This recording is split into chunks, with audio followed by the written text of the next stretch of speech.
Hey guys, today I've got a super easy and fun DIY craft for a Halloween idea, and that is a fall leaf crown. It's a perfect easy DIY if you want to do a nature Halloween costume like an earth fairy or a fawn.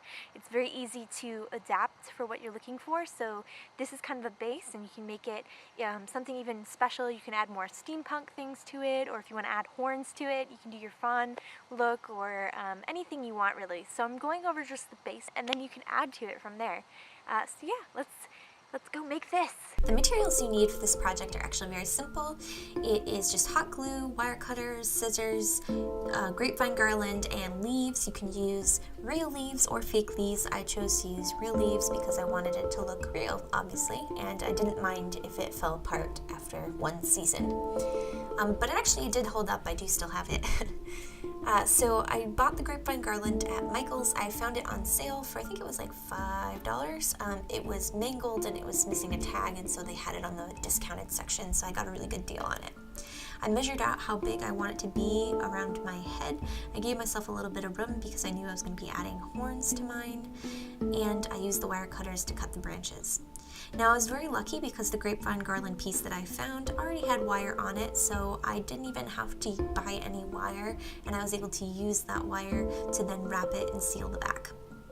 If you buy garland without wire, obviously you will need some sort of binding as an additional material, whether that is wire or string.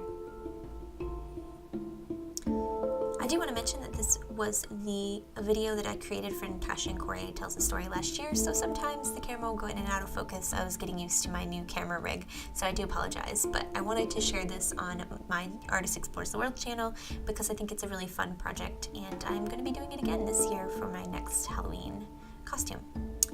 So I started by weaving the stems in with the wire and the branches and adding hot glue. I found it was much easier to use both already dried leaves and wet leaves. The reason being is because dried leaves fall apart when they touch the wet glue, and also they're stiff, so they're hard to kind of piece together and fill in the gaps.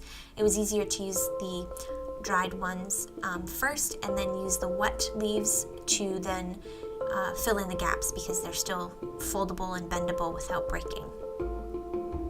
I chose to do a design that was going from a deep red all the way to a golden yellow, and these are actually all the yellow and the oranges are from the maple tree out front, and then the reds are from a different tree that was at my neighbor's house. So I did a nice blend of colors and I was having a lot of fun with it, and I just kept weaving the stems together. It is a little time consuming, but I think the end product is worth it. I do fill in leaves on both the top and the bottom, but I usually start in the middle and then work the holes in to make sure that each area is adequately covered. I recommend you go from the back to the front, not only because you'll get better as you go to the front, but also because it is easier to fill the leaves in that direction. Right now I'm creating the centerpiece. I found 3 of my favorite leaves in reverse colors, and they are all wet leaves, so I can add the hot glue directly onto the leaf and it won't ruin the leaf because they're still wet. If you do this with dry leaves, you have the potential to burn the leaves and they will fall apart and crumble. So just keep that in mind if you want to do what I did in the front with real leaves. So the centerpiece is done. I'm pretty happy with it. So I'm going to attach it to I'm going to finish off filling in the gaps with gold leaves, and then I'm going to attach the centerpiece to the front just by putting some hot glue on the garland and then folding the stems back and weaving them into the garland piece behind them.